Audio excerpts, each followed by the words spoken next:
Hello, everybody. Hey! Welcome to Bears on Film. Welcome back. You doing well, Billy? I'm not doing too bad, Toph. How you doing? Yeah, no complaints. Yeah? Yeah, pretty good week? You know, stuff.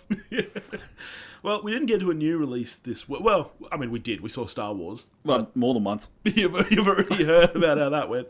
So in lieu of that, we've gone back to our classics. Last time we did Spirited Away, which you had never seen. Yep.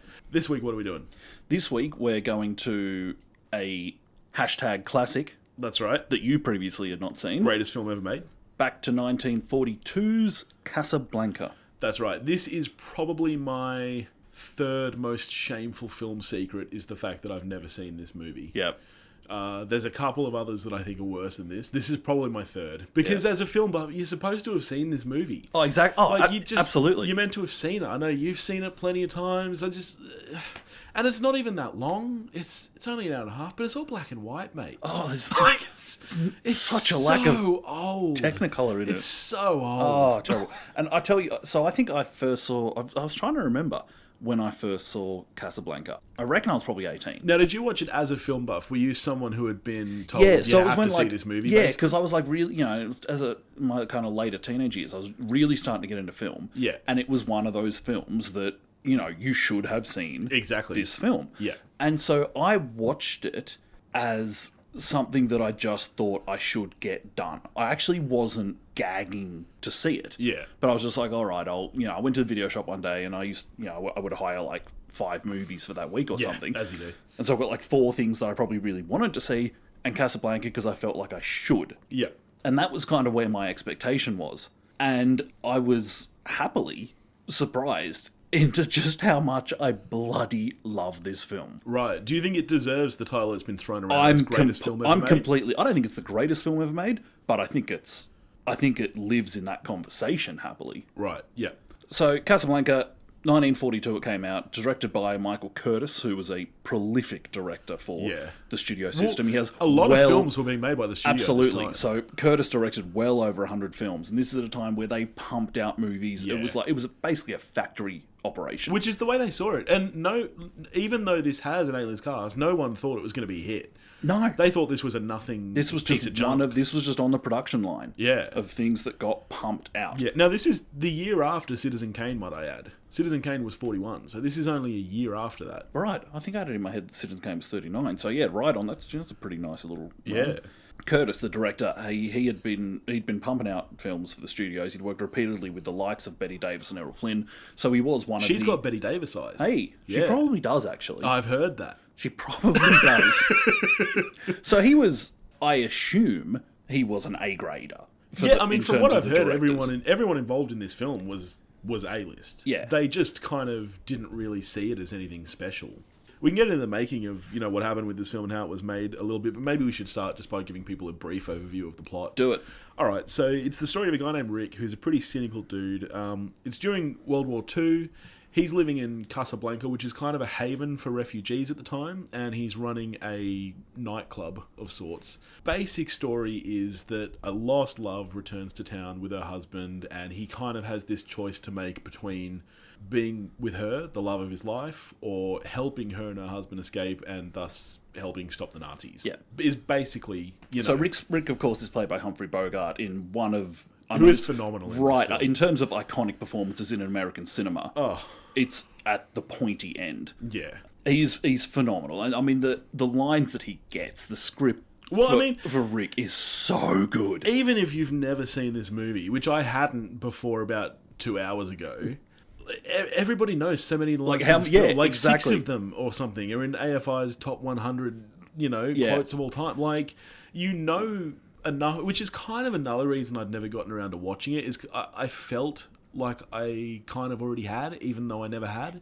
So it just kind of kept slipping by, because it's like, well, I know I'm supposed to have watched it, but why am I supposed to have watched it when I know basically everything about it? It's like when you watch those trailers that reveal everything from the film, and you're like, well, now I don't need to see that fucking film. Fuck Shrek 2. That was a bad trailer, by the way. I don't know if you remember the trailer for Shrek 2. It will shock you to hear that I don't. Oh, it was the entire fucking film.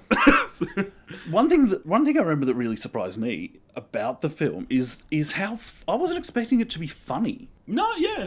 It particularly starts almost as a comedy of sorts. Yes. Yeah. I mean, Rick, the Humphrey Bogart's character, he's so dry and cynical that at times it is just hysterical. Yeah. But you know what? And I think that's why this film has remained so kind of prominent, is because the characters are pretty, they're relatable. Like, they kind of talk like real people. They're cynical like real people. They're not kind of dreamers. They're just kind of, yeah. And he was great. And when you do get dreamers in there, there's plenty of people like Rick, who, underneath his cynical front really does care about people, but he certainly doesn't want people to know that. Mm. And so he doesn't really want dreamers anywhere near him, because he doesn't want that coming out. Yeah. Have you done much looking into, the making of this film? Do you know much about the story? A bit. Because I was surprised because I did do a bit of digging, just because I was kind of curious. I was surprised to learn that this film was shot entirely in sequence. Which is extremely rare. And do you know why that was? Script wasn't complete. I did know that. So it's for anyone who doesn't know the backstory, this was based on an unproduced stage play. And the movie plays very much out like a play. It's almost entirely set in one location. Yep. It's very dialogue heavy. One of the great film sets for me, like Rick's it's Cafe, pretty great. is just phenomenal. Yeah, the way they cram it full of those extras too to really give it life. And the other big thing the extras were mostly refugees. Eastern Europeans. Yeah.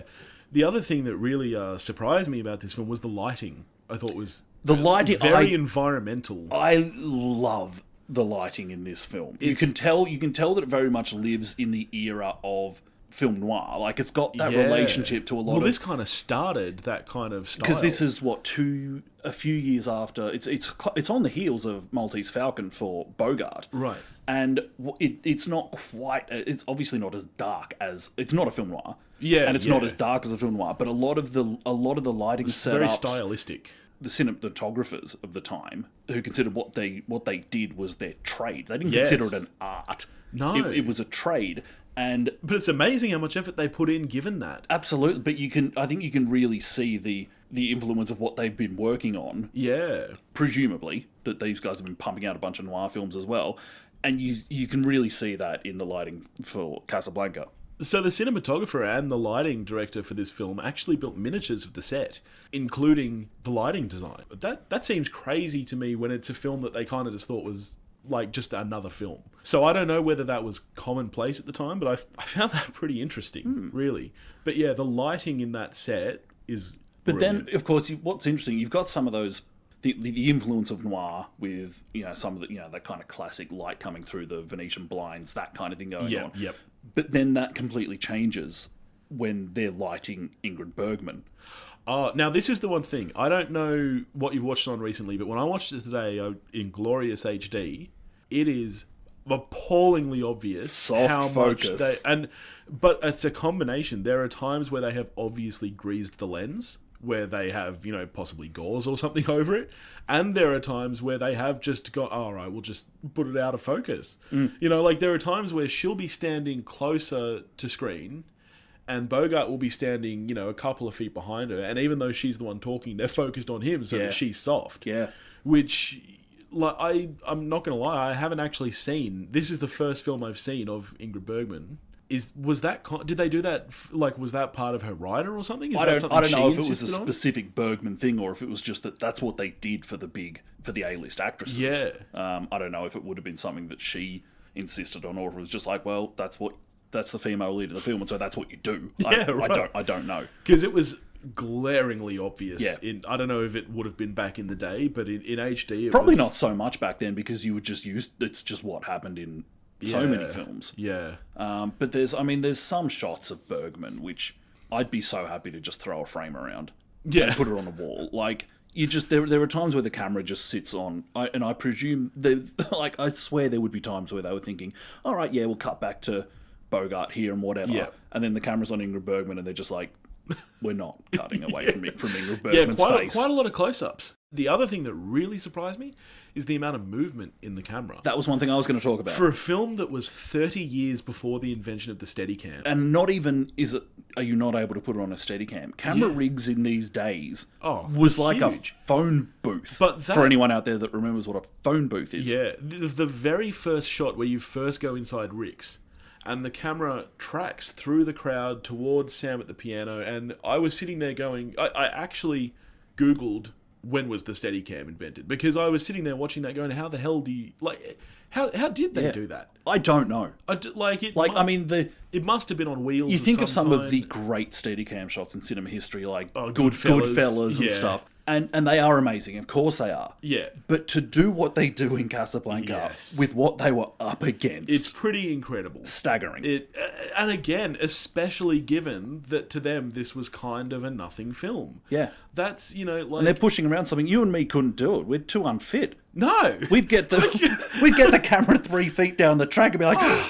All right, call lunch. Even with a Steadicam, have you seen the behind-the-scenes shots of La La Land? Like that opening? Yeah, it's incredible. Like that guy, because that's a lot of, again, it's, because it's kind of based around this period. So there's lots of kind of long takes, lots of moving cameras. And the guy literally jumps onto like a cherry picker at one point, goes up in the air, and then comes back to... I couldn't do that. I know.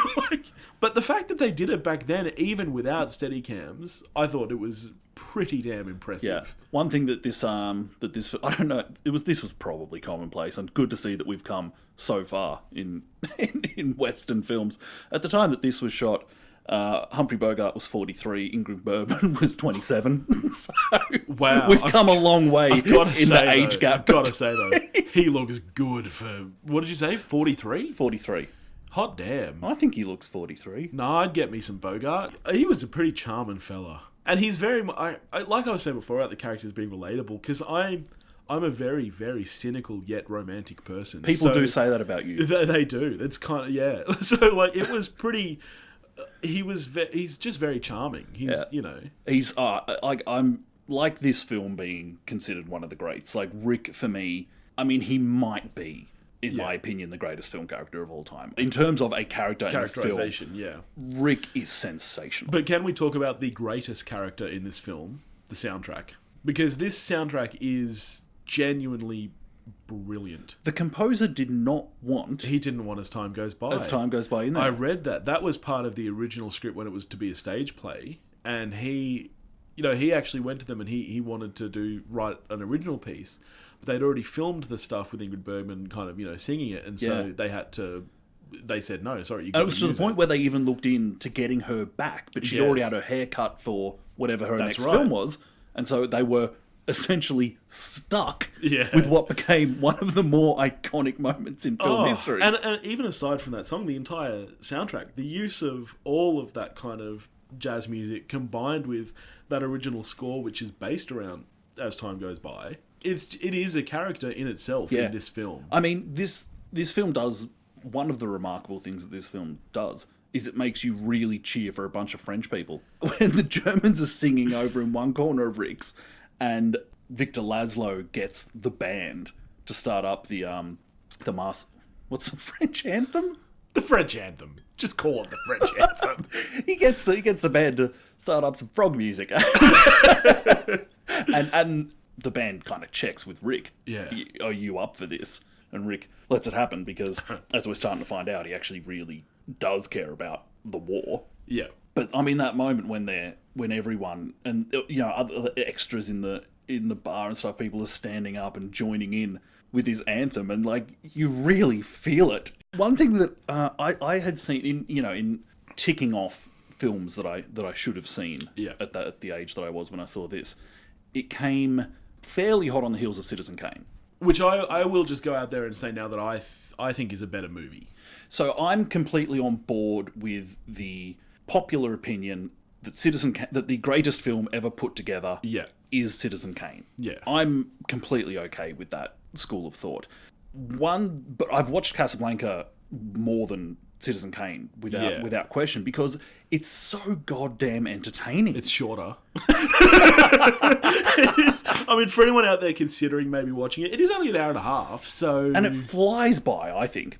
I mean, Casablanca is such a it's still an astonishingly well put together film. Yeah. But one thing that separates it from a lot of other classics for me is it's just so watchable. The enjoyment in watching Citizen Kane is the appreciation of how great this thing is that you're watching. Yeah. Whereas Casablanca's... It's a different... But I guess, my question is, would you recommend this film to Joe Blow on the street? Would you say, go watch Casablanca right now? I actually genuinely would. Yeah. And you would be met with resistance. Would you recommend it to someone under the age of 20? Yes. Yeah? Like, I think of the people I know who are... Even... Not even that... even my age or younger, and I'm not young... And I think don't look it. I think I think there's a lot of people who just wouldn't even give it a go. Yeah, I'm sure you're right. Do you think this movie could be made today? Either, say it hadn't been made back then, could you see it being made today, or a remake? Oh God, help us if someone decides there's money to be made in a remake. Oh God.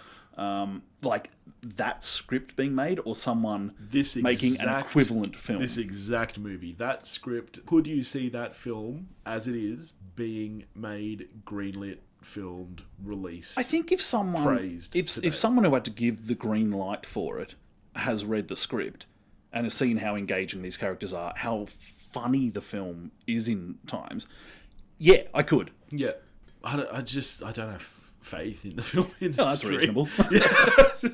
But look, I think it was a good watch. I am not as on board with it as I know that you are, only because I guess I'm not 80. I'm not saying this is a bad movie. It's a really, really good movie. But, for an hour and a half film, I do find that it's a bit of a slog. Like, there's a lot of really great things in there, and I'm so glad that I finally took the time to watch it. Would I recommend it to Joe Blow on the street? I wouldn't. I would definitely say, if you are into film and the art of film, and if it's something that you'd like to know more about the history of, go and watch this movie, because it plays a huge part in what film is today. But otherwise, I think you could probably skip it. For me, yeah, Casablanca was one of those things that it's nice when something is built up and doesn't disappoint. Yeah. Which for me, Casablanca didn't do. Yeah. I love this film so much. In rating a film out of 10, I wouldn't stop to think. So this is a straight out 10 for you? This is a 10 for me. Yep. Yeah, look, I mean, I gave it an 8. So it's definitely up there. I don't think this is a bad film. I think it's a great film. I just don't think it's a film for everybody, especially in this day and age. I just think, yeah. But that being said, I liked watching it. I'm happy to hear that. All right. Well, that's us for today. If you're a person off the street who hasn't seen Casablanca, you know that I would recommend seeing it if you haven't. Yeah, look, and I'd say, oh yeah, fuck it, listen to Topher, go watch it. I mean, what else are you going to do for an hour and a half? And if you haven't seen it in a while, honestly, I would revisit it, because I went several years at one point without having watched it. I was like, oh, okay, and that's right. It came on at the movies. They were doing like a classic screening. Yeah. And I was like, oh, that'd be good to see it at the movies. And it had been a while, and I watched it again, and I was like, oh my god, I forgot how much I love this film. Yeah, look, if it's on at the movies, go catch it at the movies. And you know what? Yeah, just listen to him. Go watch it. I mean, why not? It's not a bad movie. It's a great movie. So they do say that about Casablanca. It's not a bad film. I've seen that as the tagline on the cover. A pretty good movie. I think that might have actually been on the poster. Yeah, not a bad film. Not a bad film. Yep. Thanks for listening, everyone. Thanks heaps. You can please feel free to rate and review our podcast if you like it. Feel free to tell all your friends, and you can find us on Facebook, Instagram, and YouTube, and that kind of stuff. You can email us. You can email us at bearsonfilmmailbag@gmail.com. We read it. We do. We've read all 4 emails that came to it. So, all right, have a good one.